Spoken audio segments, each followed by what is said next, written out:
Olá, meus irmãos, a paz do Senhor a todos. Nós vamos aguardar um tempinho aí, até que o pessoal possa conectar.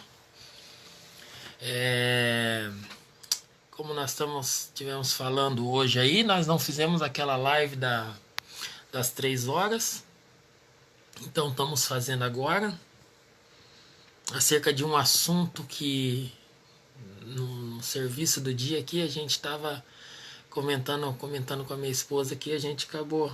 Eu achei algo interessante para que a gente possa. Não vai ser exatamente uma pregação, vai ser um estudo. Então eu te aconselho a pegar uma caneta, pegar um caderno para você anotar algumas coisas.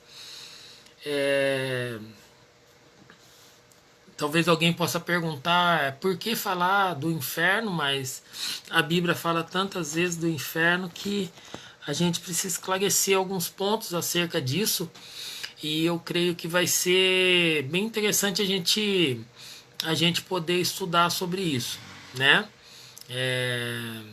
A Rafa do Nino tá aí, o Bill, Deus abençoe a vida de vocês. É um estudo muito interessante, e falar sobre o inferno parece ser uma coisa desnecessária, mas vai acrescentar bastante assim para o nosso entendimento acerca de alguns assuntos. Por quê? Porque muitas pessoas às vezes confundem acerca da localização, como age, como funciona, aonde se é em cima, se é embaixo. Então a gente fica estudando, aprendendo algumas coisas, a gente gosta de compartilhar. Eu acho que vai ser bem legal. Então, você quiser anotar algumas coisas aí, eu acho que vai ser bem interessante também, para depois você poder estudar um pouco mais acerca disso. Apesar que a gente vai falar bastante coisa aqui, mas talvez nós não falaremos tudo, né? Mas o que a gente vai falar talvez seja assim o principal para criar uma ideia acerca do assunto. Então, nós vamos fazer algo hoje no estilo de um estudo. Qualquer dúvida, qualquer pergunta que você queira fazer, você pode colocar aí, escrever aí, e aí você colocando aí a sua dúvida, a sua pergunta, dentro da capacidade, a gente vai respondendo aqui, a gente vai tendo esse bate-papo aí, vai ser bem legal, tá? Então, olha só, a primeira coisa para gente começar a construir essa ideia acerca do inferno, a gente precisa primeiro entender algumas coisas. Eu tô aqui, eu vou virar a câmera aqui para você ver. Eu tô com um dicionário aqui, um dicionário de estudo bíblico, né? Então, olha, eu vou pegar só esse comecinho aqui, ó. Inferno, tá? O termo latim significa lugar inferior, tá? Lugar inferior. Então é baseado nisso que a gente vai. É um lugar inferior, mas inferior na onde? Na onde fica esse lugar? Quem habita nele? Quem governa ele? Quem estruturou ele, né? Então é sobre isso que a gente vai fazer. Mas a primeira coisa, se você está anotando, é colocar aí, ó, lugar inferior. Ele vem do latim, né? E o significado lugar interior. Lógico que se for olhar no hebraico, se for olhar no português, a gente tem que ter um cuidado sobre inferno ou Hades, né, que é o mesmo local.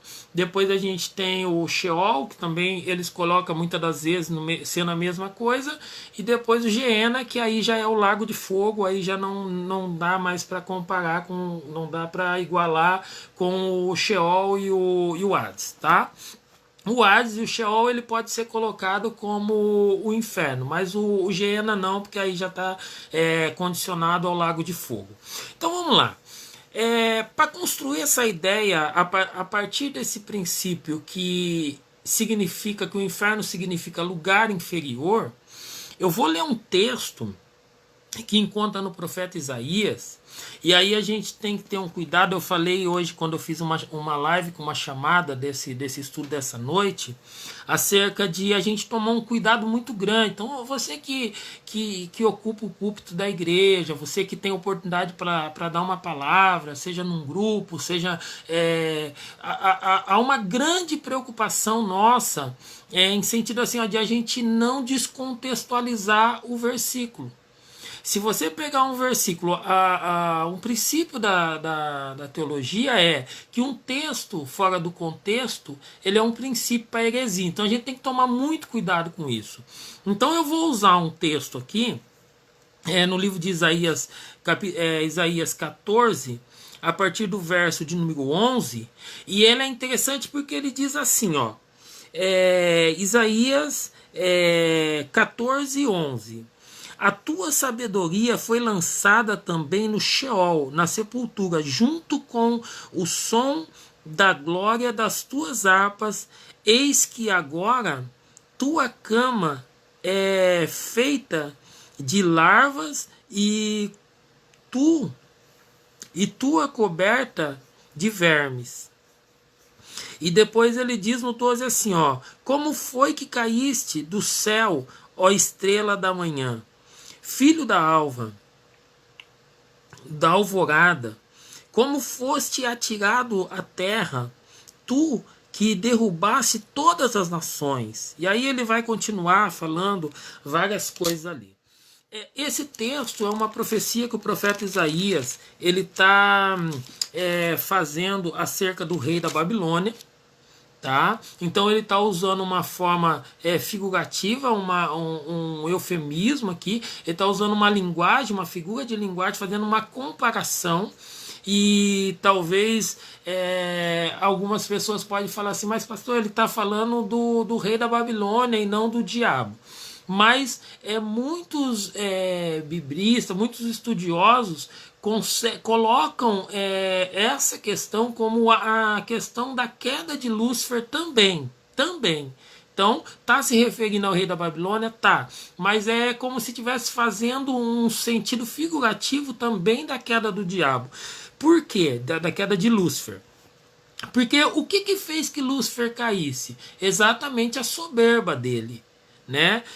Se depois a gente for para um outro texto também, que está relacionado a isso, que está em Ezequiel, capítulo 28, a partir do verso de número 12, a gente vai ver também falando sobre o rei de Tiro, e a gente vai ver algumas colocações que diz assim: ó filho do homem,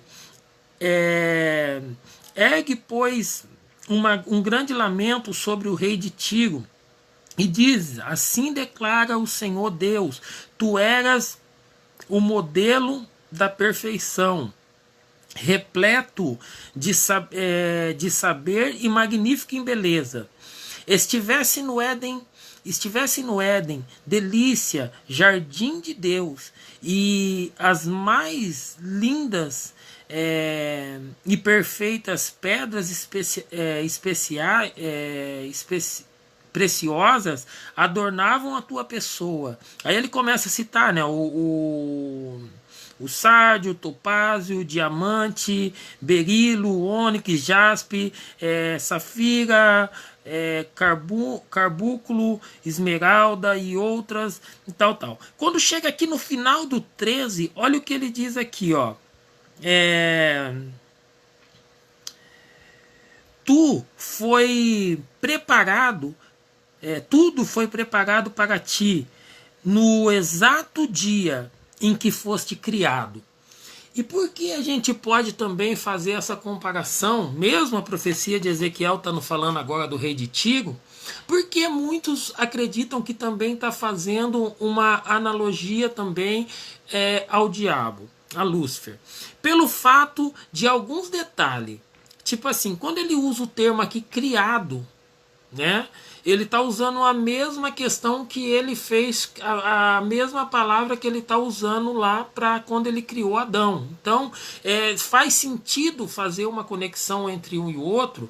É bem certo que Algumas pessoas podem até dizer, não, mas aí não dá para fazer essa interpretação, mas se você pegar os detalhes, você vai ver que às vezes muitos estudiosos, muitos biblistas, eles interpretam também dessa forma, fazendo essa comparação do rei de Tiro e também com Lúcifer. Então ele está dizendo que ele estava num lugar onde era considerado o Éden de Deus, ele andava no meio das pedras afogueadas, tal, e aí ele diz assim, ó, além disso, fosse também ungido como querubim, guardião, afinal foi preciosamente para essa função que eu te designei. Estiveste também no Monte Santo de Deus, caminhava entre as pedras resplandecentes. Naquele tempo eras perfeito, irrepreensível em todos os teus sentidos e atitudes, desde o dia. Aí aqui no 15 começa a questão, ó, desde o dia em que foste criado, até que se observou malignidade em ti. Então, ou seja, ele começa a fazer essa descrição acerca desse querubim, desse rei também, fazendo essa comparação, e ele começa a dizer, até que o dia achou iniquidade em ti. E qual é a questão? A questão que ele começou a dizer no verso 17, diz assim, ó, o teu coração tornou-se altivo e soberbo por causa da tua impressionante formosura, e corrompeste a tua sabedoria por conta do teu esplendor e da tua fama. Por isso eu te lançarei fora, fiz de ti um espetáculo e advertência perante todos os reis. Então, quando a gente vê essa situação, eu quero só voltar um pouquinho aqui no profeta Isaías, só por causa de uma questão aqui, ó. E ele chegou ao ponto de dizer assim, ó, que ele subiria. Deixa eu só. Aqui, o verso 13 do capítulo 14 de Isaías. Olha o que ele diz, ó. Afinal, tu costumava declarar em teu coração, hei de subir até os céus, erguerei o meu trono acima das estrelas de Deus, e estabelecerei na montanha das assembleias, no ponto mais elevado de Zafon, ao alto norte,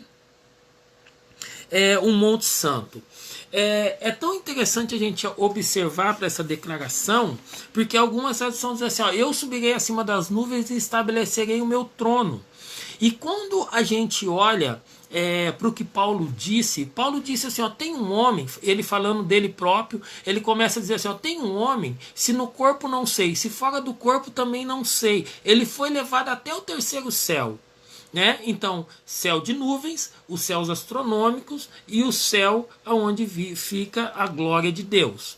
Tá? Então, céu de nuvens, céus astronômicos e céu onde está a glória de Deus. A ciência também, ela coopera com isso, porque a ciência diz que há 3 céus. Né? A ciência qualifica os 3 céus, e ela também colabora com isso que é o que a Bíblia diz. Agora olha que interessante, porque ele está dizendo assim, ó, eu subirei acima das nuvens. Então se ele sobe acima das nuvens, ele está praticamente no segundo céu, nos céus astronômicos, onde estão os astros, tal, as estrelas, o sol, a lua e todas essas coisas. E aí a gente faz essa conexão. Se a palavra inferno é inferior ao quê? É inferior ao céu do trono de Deus. Então ele tenta, eu serei semelhante ao Altíssimo. Semelhante, igual, parecido. E aí, igual não, semelhante ou parecido. Igual já é uma coisa já praticamente perfeita. Então o que ele faz? Ele se estabelece abaixo do trono de Deus. E depois a gente vai pegar um texto que ele vai afirmar essa ideia. Então eu só estou querendo construir aqui contigo uma ideia acerca do quê? Como se estabelece? Primeiro eu entendo que ele é inferior, né? Depois eu entendo que ele está dizendo que vai subir acima das nuvens, e depois ele diz assim, ó, e serei semelhante ao Altíssimo. Aí a gente vê toda a discriminação ali, toda a descrição ali em Ezequiel 28, e a gente vê toda essa questão. Agora, quando a gente olha para Lucas, ó, Lucas capítulo 10, e o verso 18, ele traz uma coisa interessante, ó. Ao que Jesus lhe revelou, eu vi a Satanás caindo do céu como um relâmpago. Aí entra a questão, eu não vou entrar na questão do Big Bang, daquela explosão, tudo, mas entra uma questão do quê? Que quando Lúcifer desejou estabelecer o trono, veja que possivelmente ele tem um encontro, Deus tem um encontro com ele. E esse encontro não foi no Éden, na terra. Pelo que se entende, do que se lê, do que Jesus está relatando aqui em Lucas, esse encontro foi no trono, diante do trono de Deus. Porque ele diz assim, ó, eu vi a Satanás caindo do céu. Ou seja, Deus lançou ele do céu. Por quê? Porque ele intentou estabelecer um reino abaixo do reino de Deus. E aí é interessante que Jesus dá essa descrição, que no dia que ele deseja isso, ele então é lançado por terra e ele se desconstrói toda essa questão de se elevar. E depois, como que a gente vai afirmar essas coisas? Como que a gente vai construir uma base sólida para a gente afirmar essas coisas? A gente pode ir em Daniel.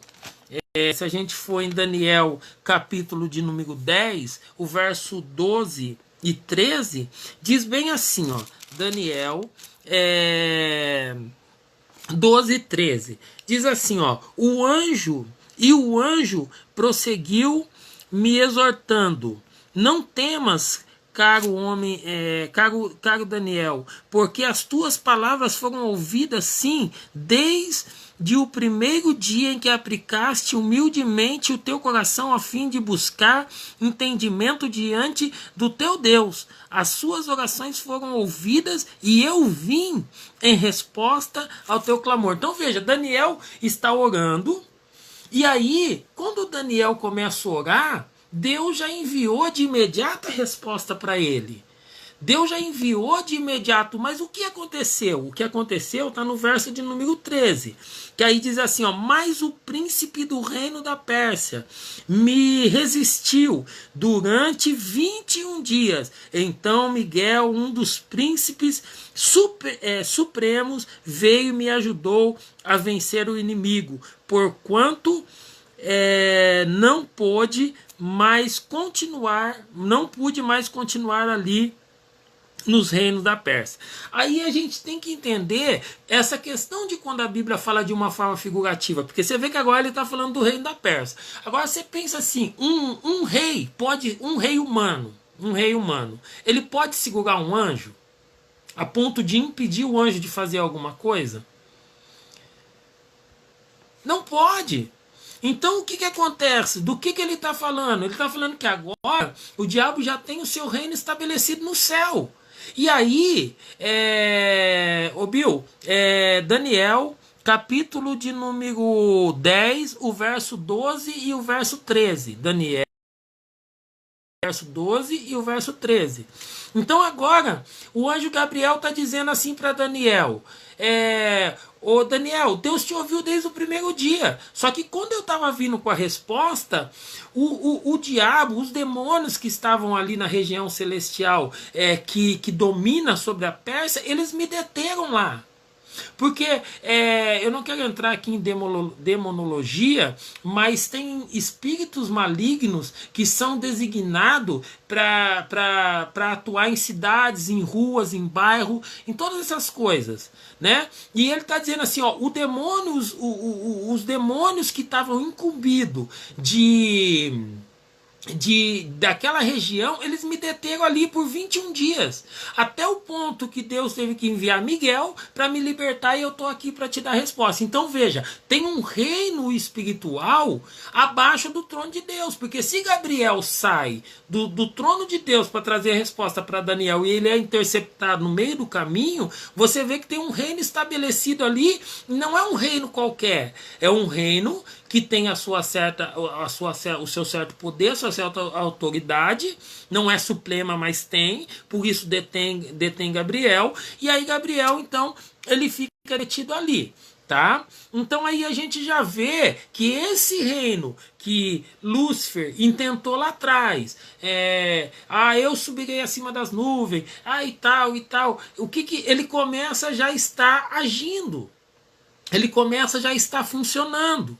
Então, mas como que eu vou provar para as pessoas que o inferno é em cima e não embaixo? Porque a ideia que se construiu ao longo do tempo é que o inferno é embaixo da terra. Só que se você parar para... Depois eu não quero antecipar os versículos, porque senão a gente vai cortando pedaço e depois fica mais complicado. Então, assim, a questão que ele estabelece seu reino e ele começa. Agora, olha o que diz essa parábola que Jesus está contando. Quando a gente chega em Lucas, isso daqui vai ser muito interessante. Essa parábola, depois você medita nela, pega versículo por versículo. Ela é muito tremenda. Eu sei que você já deve ter ouvido muitas vezes alguém pregar sobre isso, sobre o rico e o Lázaro. Mas ela é profunda. A Bíblia diz assim, havia um certo homem rico que se vestia de púrpura, de linho finíssimo e que desprendia de todos os dias de sua vida de forma regalada. Havia também outro homem chamado Lázaro, que coberto de chagas vivia a esmolar, e fora abandonado no portão do homem rico. Lázaro ansiava por alimentar-se ao menos das migalhas que porventura viesse a cair da mesa do rico. Até os cães vinham lamber as suas feridas. Olha o 22 que diz, Lucas 16, 22. Assim chegou o dia em que o mendigo morreu. O mendigo morreu, o Lázaro morreu. E olha o que a Bíblia diz. E os anjos o levaram junto a Abraão. E aí é interessante que eu preciso fazer essa abertura aqui para entender. Antes de Jesus, todo mundo que morria ia para o inferno. Não se assuste. Sabe por quê? Porque depois a gente vai entender um outro versículo lá na frente que é interessante. Então, por quê? Porque inferno ou Hades era lugar dos mortos. Então, toda a alma... Lembra que assim, não houve justificação e salvação para as pessoas antes de Cristo? Deus tentou com a dispensação da consciência dos patriarcas, da lei, os profetas, todas as dispensações Deus foi tentando salvar o homem, mas ele só consegue isso através de Jesus. Então todas as pessoas que morreram antes, todas elas iam para o Hades ou para o inferno. Só que lá no inferno, no Hades, era dividido em duas partes. As pessoas que cumpriram, que foram boas, que cumpriram a lei e tal, e todas aquelas coisas, até as que viveram antes da lei, mas que viveram segundo os preceitos da época. As pessoas boas ficavam de um lado. As pessoas ruins ficavam no inferno também, só que do outro lado. Por isso que a Bíblia diz assim, que ele levou consigo cativo o cativeiro. É outro versículo também que é complicado, quando diz que ele desceu nas regiões e proclamou aqueles que estavam aos espíritos em prisão. Jesus não foi no inferno, no lugar dos mortos, para pregar o evangelho, entendeu? Jesus não foi no lugar dos mortos para pregar o evangelho. Simplesmente ele desce lá e ele chega para Abraão. Vamos supor, Abraão está do lado dos bons, do lado bom. Ele chega para Abraão e fala assim: ó, Abraão, eu sou aquele que você esperava. Ou Moisés, eu sou aquele que você esperava. Então, ou seja, porque todos eles morreram esperando a promessa de um Salvador. Porque a promessa do Salvador vem desde o princípio, desde o Gênesis. Já vinha a promessa quando o homem pecou. Lembra que ele diz assim, ó, da mulher vai nascer um que vai pisar a sua cabeça, vai pisar a cabeça da serpente. Você vai ferir ele no calcanhar, mas ele vai pisar a sua cabeça. Ali ele já estava falando de uma redenção. Então, olhando para isso, ele não desce lá no lugar onde as pessoas estão aprisionadas para querer chegar lá e pregar o evangelho. Não, ele só vai lá para anunciar a promessa que eles esperavam. Então, tá. Então, olha só. A Bíblia diz que nessa época aqui, a gente já vai ver que há uma diferença. Por quê? Porque Jesus está contando uma parábola já baseada, alguns acreditam que é parábola e outros acreditam que é história. Por que as duas questões? Parábola nunca, na maioria das vezes, não usa nome. Você pode ver todas as parábolas que tem na Bíblia, não usa nome, exceto essa. Então, por isso que muitas pessoas acreditam que esse é um fato real, é uma história que Jesus está contando e não uma parábola. Então, olha só, ele está dizendo assim, que o rico, o Lázaro morreu e os anjos levaram ele para o seio de Abraão. Você vê se tem seio de Abraão, ou paraíso, já tem justificação. Por isso que a questão da salvação de Cristo, Jesus está contando algo que ele já está vendo de uma forma ainda um sacrifício que vai acontecer. E aí ele diz assim, ó, entretanto, o homem rico também morreu e foi sepultado. Olha a diferença. A Bíblia diz que o Lázaro foi levado ao seio de Abraão depois da sua morte. Mas o rico foi sepultado. Por que ele foi sepultado? Depois vai vir toda a questão, olha, mas e eu não quero dizer que o rico foi condenado por causa da sua riqueza e o pobre foi salvo por causa da sua pobreza. De maneira nenhuma. Cada um tem a sua justificação em Cristo, é somente através de Cristo que nós somos salvos e justificados. Né? Então o que ele diz assim? Mas, olha só, mais no o 23, mais no Hades, se você tiver com a sua Bíblia aberta aí, acompanha aí, ó, mais no Hades, onde estava em tormento, ele quem? O rico, ó, mais no Hades, que lembra que no 23 aqui diz assim que ele foi sepultado, foi levado para o lugar dos mortos. Lugar dos mortos lembra que no começo eu falei assim, ó, que antigamente todo mundo que morria ia para o mesmo lugar, para o inferno, para o Hades. Só que lá tinha a separação dos bons dos maus. Agora aqui, nessa época, como Jesus já está contando algo, já prevendo um sacrifício feito, ele está dizendo assim, ó, que o Lázaro foi levado ao seio de Abraão e o rico está no Hades. Aí quando ele está no Hades, olha o que ele fala. E ele olhou para cima. Olha só como que ele vai firmando o estabelecimento do inferno. A Bíblia diz assim, e ele olhou para cima. E quando ele olha para cima, quem ele vê? O pai Abraão. E quando ele olha para cima e vê o pai Abraão, então dá para se entender, se Abraão está no céu do paraíso e o rico está olhando para cima e está vendo ele, automaticamente o céu do trono de Deus está em cima. Não que Lázaro ou que o paraíso já é o lugar onde todos nós vamos ficar. Ninguém entrou ainda, mas é uma parte, um setor ali onde eles estão esperando um dia para todos entrarem juntos na presença do Senhor. Mas olha só, e aí ele olha para cima. Então isso caracteriza que ele está abaixo. Lembra do inferno como inferior? Inferno, inferior. Quem está em cima, superior. Quem está embaixo. E aí ele olha para cima e ele observa Abraão e ao lado, e Abraão com Lázaro ao seu lado. pai Abraão, tem compaixão de mim e manda Lázaro que molhe em água a ponta do dedo e me refresque a língua, porque estou sofrendo muito em meu estado, estou sofrendo muito em meio a estas chamas. Porque ele ainda não está no lago de fogo. Entenda bem, ele ainda não está no lago de fogo. Mas ele está dizendo assim, ó, tem uma chama que está me consumindo.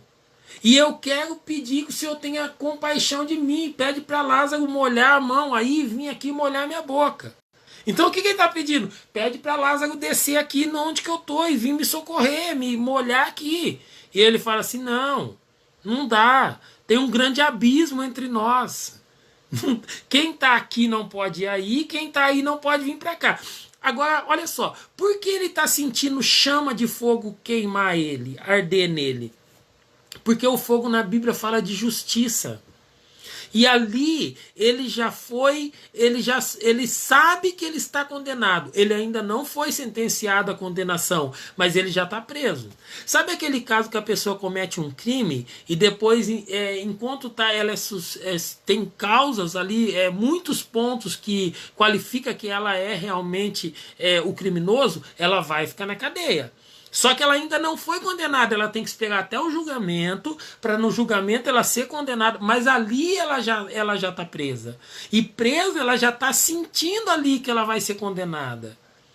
E quando ela for condenada, aí ela vai cumprir a sua prisão, e aí é o que ele está falando, está no inferno, mas daqui a pouco ele vai ser lançado no lago de fogo, e aí o fogo não apaga, o bicho não morre, é choro e ranger de dente. Mas olha que interessante, continuando aqui, nessa passagem aqui do Lázaro e do rico. E ele diz assim, ó, no entanto Abraão lhe replicou, filho, recorda de que recebesse todos os teus bens. Tá, aqui ele vai entrar numa questão que não, ele não está de fato dizendo que você recebeu os seus bens lá na terra, então por isso você não foi salvo. Não é exatamente isso que ele quer dizer. Que ele quer dizer que se a pessoa amou mais do que ela tinha e deixou Deus de lado, né? A gente pode ver isso na igreja de Laodiceia, a gente pode ver isso com o jovem rico lá, que algumas pessoas assemelham com essa passagem. Bom mestre, o que eu devo fazer para ser salvo? Guarda os mandamentos, tudo isso eu faço. Vai. Então vai, vende tudo que tem e me segue. Ele se entristeceu. Tá? Então quando as pessoas deixam que as riquezas sejam o seu Deus, então provavelmente depois ela não vai herdar o reino do céu, porque o Deus dela não foi o Senhor Jesus, mas sim as riquezas que ela tinha. E aí no 26 ele diz assim, ó, e além do mais foi colocado um grande abismo entre nós e vós. E aí, olha só, é interessante que ele diz assim, então pede. Olha o que o rico pede para Abraão. O pai Abraão, então pede para que Lázaro desça lá. Desça lá na onde? Na terra. Olha o que ele faz. Porque eu tenho lá, o 28. Pois tenho 5 irmãos. Permite que ele vos avise, a fim de que eles também não venham para cá, para este terrível lugar de sofrimento. Então o que ele está querendo dizer? Ei, o pai Abraão, então faz o seguinte, pede para Lázaro, já que para mim não tem mais jeito aqui no inferno, pede para Lázaro descer lá na terra e falar para os meus 5 irmãos, olha, não faz a mesma coisa, porque para eles não vir para esse lugar que eu tô. Olha o desespero. Então olha só, pede para ele vir aqui no inferno, não pode. Então pede para ele descer lá na terra e falar com meus 5 irmãos.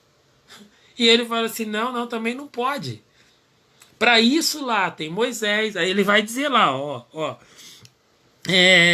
contudo, 29, contudo lhe afirmou, eles têm Moisés, têm os profetas, que os ouçam. Tipo assim, ele já tem gente lá na terra, então que eles o ouçam. E se eles ouvir os profetas, se eles ouvir Moisés, então eles vão ser salvos. Mas se eles não ouvir, não tem o que fazer. Uma coisa é certa: o Lázaro não pode ir no inferno e muito menos descer na terra. Que ele ouçam os profetas que lá estão. Então veja só que aí, só dentro dessa passagem aqui do Lázaro e do rico, ele já descaracteriza que o inferno é embaixo na terra. Por quê? Se ele está em cima, olhando para cima, então quer dizer que tem alguma coisa em cima dele. Aí alguém pode falar assim: ah, tá vendo, pastor? É na terra, é embaixo da terra, porque ele olhou para cima e viu alguém. Tá, e como que a gente vai explicar que agora ele tá falando desce lá na onde, se ele já tá embaixo da terra? Você entendeu como é que não tem como você afirmar isso daí? Então o que acontece? Céu de nuvens, céus astronômicos, onde está o reino espiritual, o príncipe do reino da Pérsia querendo te impedir de receber a resposta, e o céu da glória de Deus, o paraíso, que é uma parte, não onde está o trono de Deus, mas é uma parte ali onde está o trono de Deus. Por isso que, olha só, uma coisa interessante, que olha o ladrão da cruz. O ladrão da cruz, um deles diz assim para Jesus: Senhor,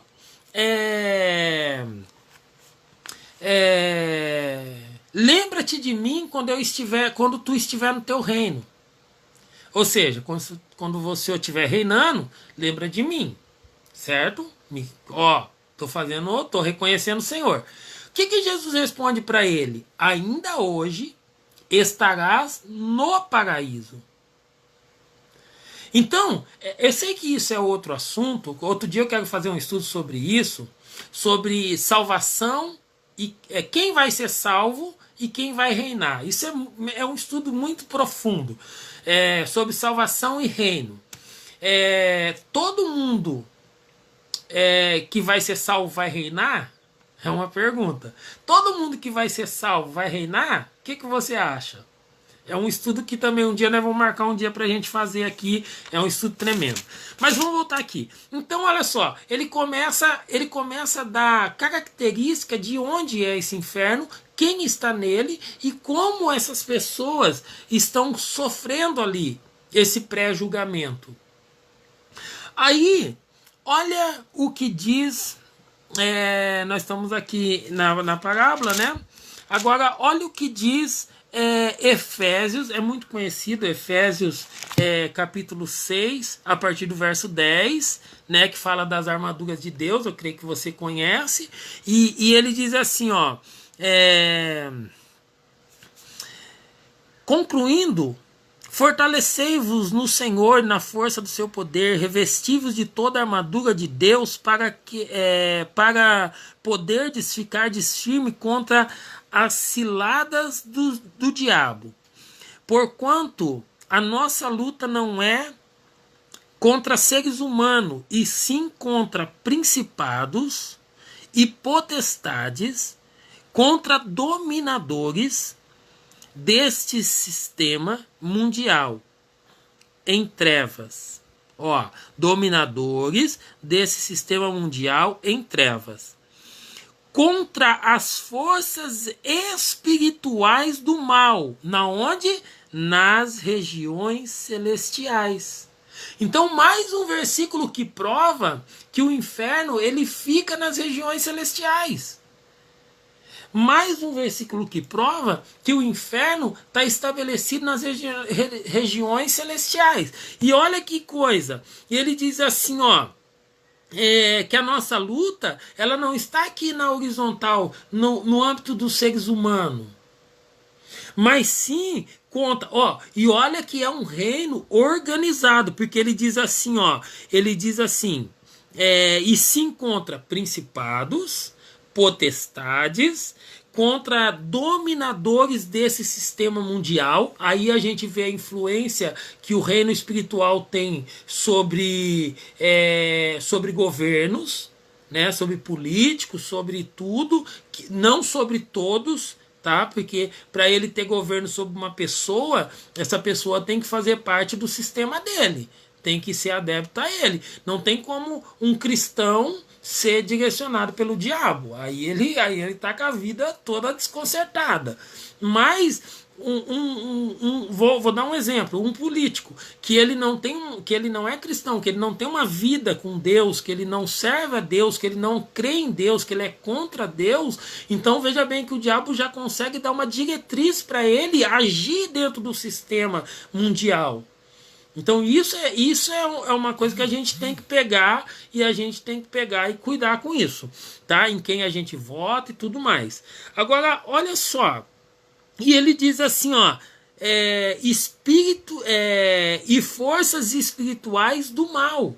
Que forças espirituais do mal é essa? São os demônios que agem, e aí ele diz assim, na onde que eles agem? Nas regiões celestiais. Por esse motivo, revestivos de toda a armadura de Deus, a fim de que possais resistir firmemente no dia mau, havendo batalhado até o final, permanecei inabaláveis, sem retroceder. Aí depois ele vai, estais, portanto, firmes, trazendo em vossa cintura a verdade, e vestindo a couraça da justiça e tal, e ele começa a falar de todas as armaduras ali. Então, olha como é interessante quando o inferno ele vai se estabelecendo, e a Bíblia vai dando, irmãos, bases para tudo isso. Isso daqui não é pegar um texto, tirar do contexto para poder criar uma ideia ou criar uma ideologia.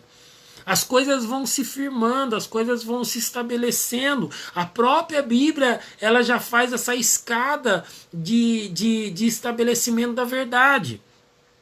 Agora, olha o que diz em Apocalipse, Apocalipse capítulo de número 20. Apocalipse capítulo de número 20... fala uma coisa interessante aqui, depois eu vou ler esse daqui de 1 Pedro, mas Apocalipse 20, olha o que diz em Apocalipse 20, a partir do verso de número 10, vou começar com o 10 aqui, Apocalipse 20, 10 aqui, ó, o diabo que as enganava foi lançado no lago de fogo, que arde em enxofre, onde já havia sido confinados a besta e o falso profeta. Eles serão atormentados dia e noite pelos séculos dos séculos. Na onde fica esse lago de fogo? A gente foi para a escola e você vai se lembrar. Quando a gente vai estudar sobre o lençol freático, eles começam a dizer que o centro da Terra é fogo. É um fogo incontrolável. É um fogo, não sei quantos 1000 graus, não sei nem se é Celsius, mas é muito fogo. Então se sabe cientificamente que o centro da Terra é um fogo devastador. Aí, depois que passa esse fogo, tem o lençol freático, certo? Depois do lençol freático, a gente aprende que tem 7 camadas de minérios, certo? Por isso que essas regiões que tem vulcão, o que acontece? São partes das superfícies que são mais sensíveis, e às vezes até por causa de terremoto, as placas tectônicas se moverem, talvez o fato que cria essas áreas vulcânicas. Mas olha, quando um vulcão entra em erupção, o que acontece? Acontece que sai larva. O que é aquela larva? Aquela larva é fogo, água e minério. Por isso que ela é tóxica. Então, é o fogo do centro, a água do lençol freático, mais os minérios que tem nas 7 camadas, juntando toda aquela coisa, e sai depois daquela explosão, e aquela fumaça é tóxica, aquele caldo que escorre é tóxico, é destrutivo. Então, todas essas coisas colaboram. Agora aqui, ó, o versículo 10 está dizendo que o diabo ele vai se lançar no lago de fogo. Que aí é o final de tudo. É lá quando vai ter o julgamento do trono branco. Mas o diabo vai ser jogado lá, na onde já está a besta e o falso profeta. Por quê? Quando Jesus vem no Monte das Oliveiras, na Guerra do Armagedon, para que Israel reconhece o Jesus como Messias, lá ele vence os inimigos de Israel, pega a besta, o falso profeta, e lança eles já no lago de fogo. Eles já são lançados direto. Eles já são lançados direto. Por isso que a Bíblia diz aqui, ó, o diabo vai ser lançado no lago de fogo, aonde já está a besta e o falso profeta. Tá?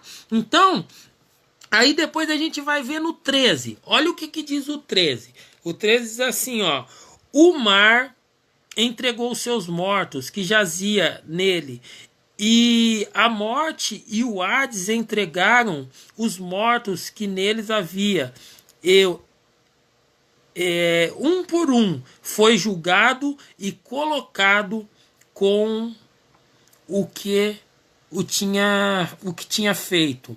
Então a morte, 14. Então a morte e o Hades, que é o inferno, foram atirados no lago de fogo. Olha só, a morte, o inferno, que é um reino estabelecido, eles são removidos das regiões celestiais e são lançados no lago de fogo. Agora sim eles vão para o abismo. Agora sim eles vão lá para o lago de fogo, aonde já está a besta e o falso profeta, que foi lançado quando Jesus vem no Monte das Oliveiras para os judeus, lá na grande tribulação, certo?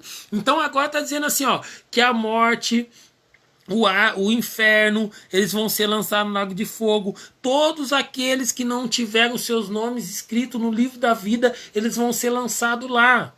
Então, o que a gente aprende com tudo isso? A gente entende e aprende que o inferno ele não é embaixo da terra. Por isso que a gente tem que entender que nós somos tricótono, certo? Corpo, alma e espírito.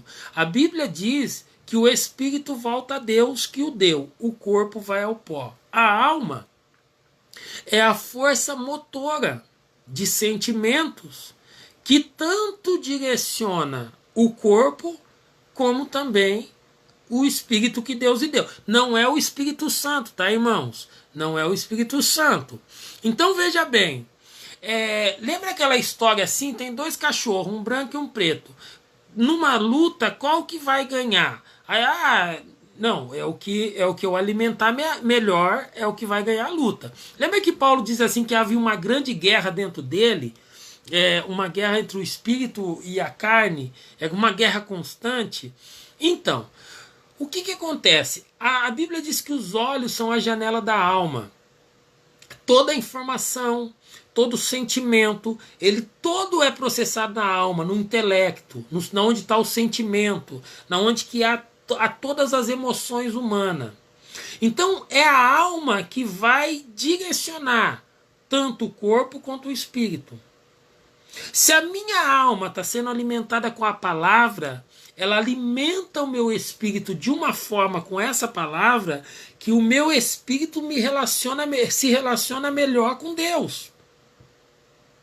Se a minha alma alimenta mais o meu corpo, os meus desejos, aí o que acontece? O meu corpo vai começar a desejar mais as coisas naturais da vida. É ruim? É pecado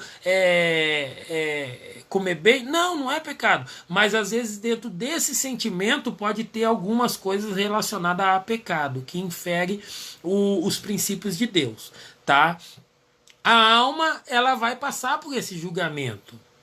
Por quê? Porque é ela que direcionou. O espírito é o elo do que o homem tem para falar com Deus, porque o espírito veio de Deus. A ruacha, o sopro, Deus colocou. O corpo volta ao pó porque do pó ele veio. Agora, a alma, que foi o centro de captação de todas as informações, ela vai ter que responder por essa situação. Tá? Haja visto que quem vai para o inferno, e depois lançar no lago de fogo, ele está com corpo e alma. Tá? Corpo e alma. Espírito não. Algumas pessoas acreditam que até o espírito vai para o... Não. Eu particularmente, eu fico com aquilo que o espírito volta a Deus. Tá? Por quê? Porque aquilo que é de Deus não se corrompe. O que se corrompe é a alma e o corpo. Ou seja, a alma se corrompe e o corpo que vai dar a fusão ou que vai cumprir esse desejo da alma, então ele está relacionado. Então você pratica no corpo, mas satisfaz os sentimentos, os desejos, e isso está relacionado à alma. Então os dois vão ser lançados no lago de fogo. Mas o espírito volta para Deus, porque o espírito é o elo de ligação do homem com Deus. Tá? Mas isso daí é outro assunto, é outro estudo, então não vamos se firmar nisso. Então vocês entenderam que assim, ó, inferno, lugar inferior. Eu subirei acima das nuvens e serei semelhante ao Altíssimo. Tal. Ah, eu via Satanás caindo como um raio, como um relâmpago, tal. E aí a gente vai construir. Ó, Daniel, eu ouvi, Deus ouviu sua oração desde o meio-dia, mas eu fiquei preso. Entendeu? Então todas essas coisas vai colaborando para a informação de onde é o inferno e quem está lá e quem domina ele. Né? Que é o diabo e os seus anjos. Tá, agora nós vamos chegar a uma questão, a um versículo para a gente fechar tudo isso. A Bíblia diz assim: as portas do inferno não prevalecerão contra a minha igreja. Eu não sei como é que você entendia esse versículo, mas muitas das vezes eu ouço as pessoas dizendo assim que as portas do inferno não vai prevalecer contra a igreja, o templo ou alguma coisa aqui. Não, não é isso. O que Jesus estava querendo dizer? O que nós se tornamos a partir do momento que nós aceitamos Jesus? É outra coisa que a gente tem que desconstruir, principalmente nesses tempos que nós estamos vivendo. As pessoas estão achando que igreja é o templo. Não, o templo é templo. A igreja somos nós. Certo? Então vamos supor que agora a igreja morreu. Não aconteceu o arrebatamento ainda e a igreja X morreu. O fulano morreu, a Bertrano morreu. Morreu, tá ali morto. Então quando ela morre, ela vai para o lugar dos mortos, como antigamente. Lembra antigamente que eu falei que todo mundo ia para o lugar dos mortos? E na onde é o lugar dos mortos? O Hades. Mas se o Hades é o inferno, quando ele chegar no Hades, ele vai ficar preso ali como antigamente. Certo? E aí entra o que Jesus falou. E as portas do inferno não prevalecerão contra a minha igreja. Quando essa igreja, X, fulano, o fulano como igreja está subindo, ele tem que passar pelo inferno. E o inferno vai tentar deter ele ali porque ele foi um pecador. Aí ele não vai poder deter esse cristão lá, porque esse cristão foi justificado pelo sangue do Cordeiro. Ele não pode. Então aí, aquele cristão vai subindo para ir para o paraíso, para o seio de Abraão. Aí o diabo fala assim, opa, vamos fechar as portas aqui, porque ele não vai passar. Não vamos permitir que nenhuma igreja chegue até o seio, até o seio de Abraão. Aí o que Jesus fala? As portas do inferno não prevalecerão contra a minha igreja. Só para cá. Não pode deter um cristão fiel, justificado por Cristo, quando essa alma, esse espírito estiver voltando para Deus, o diabo querer segurar não consegue. Por quê? Porque ele foi justificado pelo sacrifício do Cordeiro. É por isso que quando Jesus morre, olha só, quando Jesus morre, as pessoas fazem toda aquela alegoria, né? Aí ele foi para o inferno. E de fato ele foi, irmãos. De fato ele foi, porque todo mundo que morria ia para lá. De fato ele foi. Mas veja bem, depois ele ressuscita. Quando ele ressuscita, e aí as mulheres vão lá e as mulheres vão tocar nele e falam assim, ó, não toque em mim, porque eu ainda não subi até o meu Pai e eu ainda não fui glorificado. Então o que acontece? Quando ele é ressuscitado, ele foi justificado por Deus. Então veja, ele foi até o lugar dos mortos e de lá ele não foi para cima, ele ressuscitou e voltou para a terra. Ele ressuscita e volta para a terra. Depois que ele volta para a terra, as mulheres vão tocar nele e falam assim, não toque em mim porque eu ainda não subi ao meu Pai. Aí ele pega e sobe. Mas só que ele sobe agora justificado por Deus, porque ele não tinha pecado. Por isso o inferno não pôde deter Jesus lá. Então ele sobe. E quando ele sobe e ele chega lá, então agora ele é glorificado. E quando agora ele é glorificado, ele está descendo, aí ele chega no inferno com um corpo revestido de glória. Perdão. Com um corpo revestido de glória. E aí ele diz assim: e aí, morte, aonde está o seu aguilhão? Você não pode mais prender. Por quê? Porque agora eu fui justificado, e não só justificado, mas agora glorificado. E ele desce. E aí quando ele desce, é por isso que quando ele desce, ele passa pela parede. Você entendeu? Quando ele chega lá no templo, ninguém abre a porta, ele passou pela parede. Quando ele chega onde os discípulos estavam, ninguém abre a porta, ele passa pela... Por quê? Porque agora ele está glorificado. Então é isso que o versículo quer dizer, que as portas do inferno não vai prevalecer contra a minha, contra a sua vida, se porventura o arrebatamento não vir enquanto a gente estiver em vida e a gente acontecer de a gente morrer, quando a gente estiver subindo para o seio de Abraão, o diabo vai querer segurar a gente lá no inferno, e aí Deus vai falar assim, não, ele tem o selo. Esse daí ele foi lavado e remido pelo sangue do Cordeiro. Você não pode segurar ele não. Isso daí é a igreja verdadeira. Essa igreja tem que vir aqui pro seio de Abraão e esperar aqui. E aí espera lá no seio de Abraão, porque lá em Tessalonicenses diz assim que aqueles que morreram ressuscitarão primeiro. Nós que estivemos aqui seremos arrebatados. Então assim, ó, aí se realiza, se cumpre isso que ele falou. As portas do inferno não prevalecem, irmão. A igreja salva, remida pelo sangue do Cordeiro, ela vai subir, o diabo não vai ter acesso para parar ela ali no lugar dos mortos. Não vai poder parar ela ali no lugar de tormenta. Ela vai subir até o seio de Abraão e esperar ali até o grande dia de Jesus vir em glória para arrebatar a igreja, ressuscitar aqueles que estão ali e depois arrebatar a igreja e juntos nós entrarmos para as bodas do Cordeiro. É lindo isso, gente. É assim, ó, é muito profundo. Então, assim, ó, eu quero que você pare um pouco, estude sobre isso, pense sobre isso. Tem mais um texto aqui que eu queria ler com você. 1 Pedro, para a gente encerrar. 1 Pedro 3,19, que diz assim, no qual igualmente foi e proclamou os espíritos em prisão. Foi aquilo que eu falei, que ele foi e proclamou os espíritos em prisão, e aí eu disse, ele não foi pregar o evangelho. Entenda bem, Jesus não foi pregar o evangelho no inferno, no lugar dos mortos, tá? Jesus foi lá para proclamar, tá? Ó, eu sou quem você esperava, entendeu? Então, tá aí um estudo para você depois ouvir de novo, meditar, compartilhar. Daqui uns dias esse estudo vai estar lá no YouTube. Se você ainda não nos segue lá no YouTube, vai lá, siga a gente, coloca lá um joinha, deixa aí um comentário seu aí, compartilha esse vídeo. Talvez outras pessoas aí tenham dúvida sobre o inferno e isso é maravilhoso. Tá? A gente poderia fazer um estudo desse sobre o céu, mas Paulo definiu o céu de uma forma tão, né?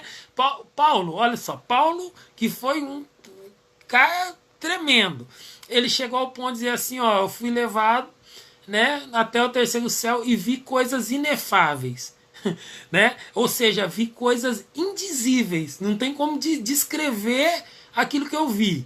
Então, né? Por mais que a gente tenta falar do céu, por mais que a gente tenta falar da grandeza dos céus, eu acho que os céus dos céus, meu Deus, é coisa assim que nem com todas as palavras a gente conseguiria descrever o céu na sua totalidade. Mas essa foi um pequeno estudo aí sobre o inferno, aonde ele fica, como ele age, e para você entender que as portas do inferno não vai prevalecer.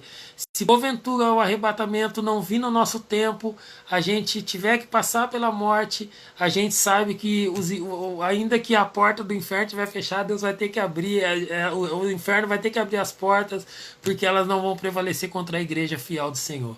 Tá, queridos? Deus abençoe você aí que pôde estar conosco todo esse tempo aí, ouvindo esse estudo. Eu quero que você medite, não sei, talvez você marcou todos esses versículos aí. medite neles, estude eles. Estudar é uma coisa maravilhosa, muito bom a gente estudar, e isso é maravilhoso, tá? Qualquer dia eu quero fazer um estudo desse sobre pregação, né? Como pregar, de que jeito pregar, e isso é muito legal. Tem gente que fala que o inferno é aqui, é verdade, viu? Tem gente que fala que o inferno é aqui, mas quando a gente olha para a angústia do rico ali no inferno, veja que ele estava tão angustiado, tão, né? Porque assim, ó, ele não estava ainda no lago de fogo, mas já estava angustiado. Então, o que a gente passa aqui ainda não chega muito perto do que é o inferno. E o inferno não chega nem perto do que é o lago de fogo, né? Onde o fogo não apaga, o bicho não morre, é choro e ranger de dente. Então, essa é o que a Bíblia diz assim, né, Bill? Essa leve e momentânea tribulação. Leve e momentânea tribulação. Não se pode comparar com o peso de glória que em nós há de ser revelado. Então, se as pessoas acham que aqui está ruim, que aqui está difícil, imagina o inferno. Imagina o lago de fogo. Porque aí é eterno, aí é para toda a eternidade. Aqui é temporal. Aqui nós vamos passar uma temporada, seja 70, 80 anos, 90, 120, que é, mas daqui a pouco isso passa. Mas quando a gente passar para a eternidade, que a gente passe para a eternidade para viver essa eternidade com Deus, tá?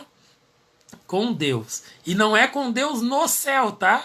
Esse é outro estudo também tremendo. Não é com Deus no céu. Tem gente dizendo que a gente vai morar no céu, tá? Então aí se a gente vai... Eu vou só dar uma dica assim para dar aquele gostinho para a gente marcar um outro estudo outro dia. Eu vi a Nova Jerusalém que descia do céu, tá? Quando a Bíblia fala de reino do céu, e não reino, porque quando se escreve reino do céu, quando ele está falando para os judeus não usam o nome de Deus, não usava com o nome de Deus, tinha medo de falar o nome de Deus. Então, assim, quando ele está escrevendo para judeus, então ele fala lá, ó, reino do céu, e não reino no céu. Tá? Então o reino vai ser aqui na terra, Deus vem, estabelece o milênio, depois que ele estabeleceu o milênio, esse céu e essa terra que hoje existe não existirá mais, e aí se desce a Nova Jerusalém, e aí a gente vai viver a eternidade e vai ser benção. Tá, queridos? Mas daí é outra história, é outro estudo, e é maravilha. Que o Bill... Bill, vou adicionar aqui, já vou mandar um alô pra você aí, tá? Rogério, Deus abençoe. Bill, Deus abençoe, um abração para todo mundo aí. E o pessoal com medo do coronavírus. A gente tá vendo o pessoal todo apavorado aí, né? Mas a gente tem que ficar firme em Deus aí. Isso daí é temporal, daqui a pouco vai passar. A gente só tem que tomar as precauções certas para que a gente não possa ser afetado por isso. E não só a gente, tá? Às vezes você tem uma saúde boa, mas às vezes você tem um parente, uma pessoa mais de idade. Então o cuidado é essencial. Não ter medo, mas ter cuidado, ser prudente, tá? Então a gente vê assim, agora parece que já conseguiram acalmar bastante gente, mas tinha muita gente apavorada, muita gente, né? Mas Deus está no controle de todas as coisas aí, e nós vamos ter vitória sobre tudo isso daí, tá? Eu vou te adicionar aqui, Bill, e vamos mandar um oizinho para ti, um alôzinho ali, o Pai Senhor. E quando nós estiver em Bauru, nós vamos marcar para tomar um café aí, todo mundo junto aí, tá? Queridos, Deus abençoe, foi um prazer ter vocês aí conosco aí, ouvindo essas palavras. Se você tiver alguma dúvida, você pode colocar aí, eu vou dar um tempinho aí, às vezes você ficou com alguma dúvida, quer fazer alguma pergunta, coloca aí rapidinho, nós ficamos mais uns 5 minutinhos aqui, respondemos sua pergunta e encerramos essa live aqui, tá? Eu quero agradecer a todos vocês que estiveram conosco aí.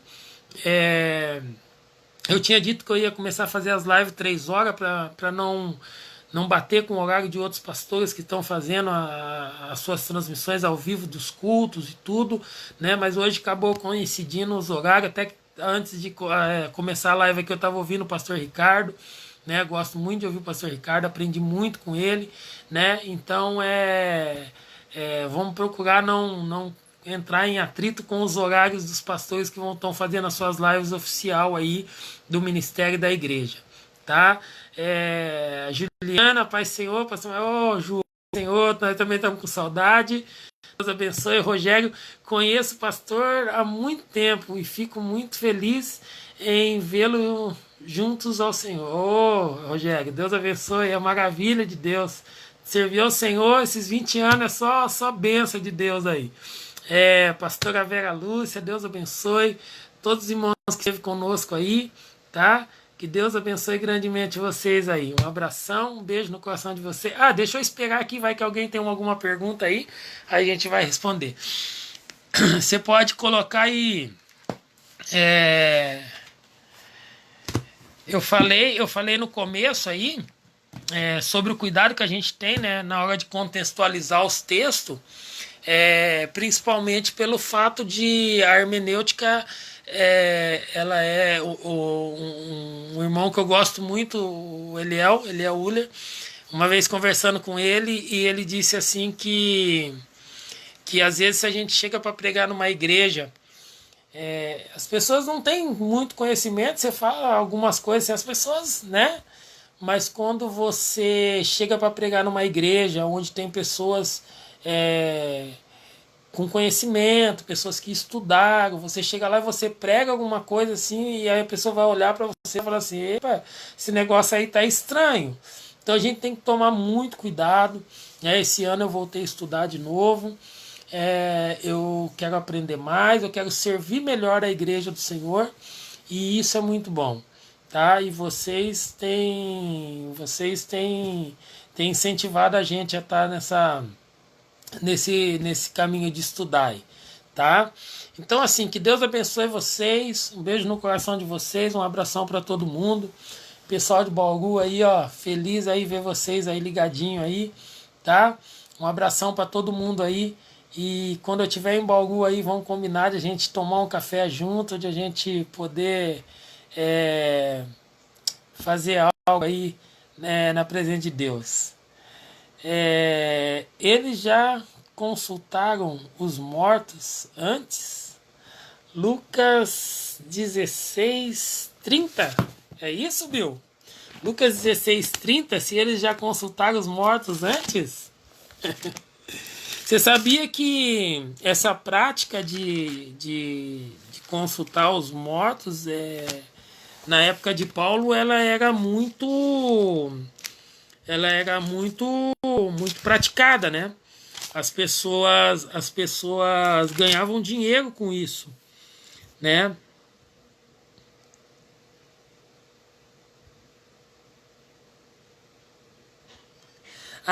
Tá.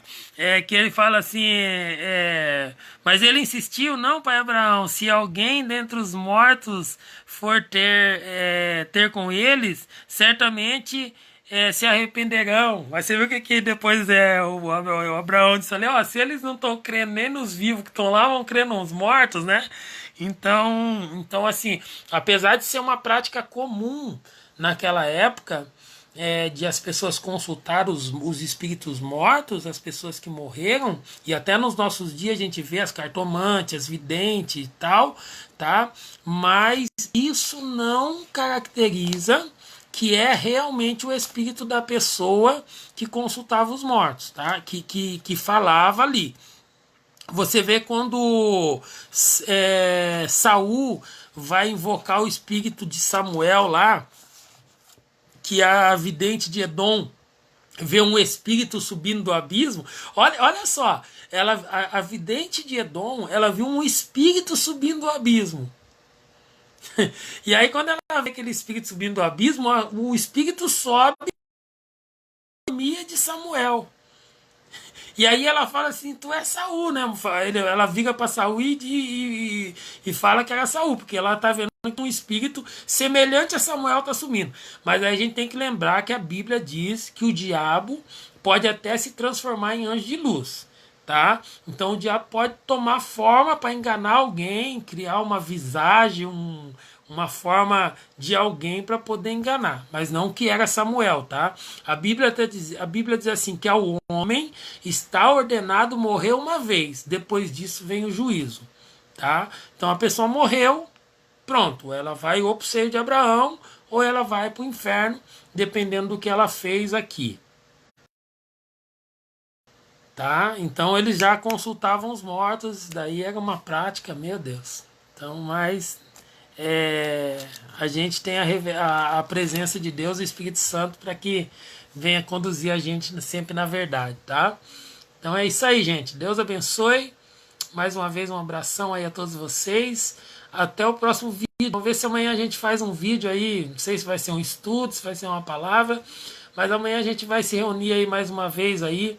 Eu vou procurar fazer num horário aí que não vai bater com os cultos também, para mim não atrapalhar o culto de nenhum pastor. Não é esse o nosso interesse, tá? Ficar querendo colocar as coisas para, o pastor tá lá agora, mas o meu também tá. Não, não. Se o seu pastor estiver fazendo a live da sua igreja, acompanhe ali o culto, amanhã o culto online, benção, até eu não vou estar fazendo a live no horário do culto, porque nós vamos ter a live da nossa igreja também, e vai ser benção, tá? Então, mais uma vez, Deus abençoe, e até o próximo vídeo. Compartilha esse vídeo, e vai ser benção, tá? Fabiano, Deus abençoe, os irmãos aí, Rogério, Deus abençoe, pastora Vera, Juliana, vamos ver, falar o nome do pessoal que está aqui. Ademar Santos, pastor Valdomiro, benção pura. Silmara, manda um abração pro Michel aí. Vi que seu menino fez aniversário aí ontem, antes de ontem, né? Que benção. A Cris, eita, pessoal, tudo aí, ó. A pastora Kátia, a Dani, o Emerson, meu Deus. O Ricardo, Deus abençoe você. A Silvia, minha cunhada, manda um abração pro Edson aí. A irmã Neide tá sempre ligada. A Célia, Célia, manda a paz Senhor pro irmão Marcelo aí, pra Júlia, pra todo mundo aí. A Rafa, Deus abençoe. Um abraço pro Nino, tá? Um beijão pra todos vocês aí, querido. Até o próximo vídeo. Aí estaremos juntos aqui para mais uma palavra de meditação pro nosso coração. Valeu, Rogério. Um abração.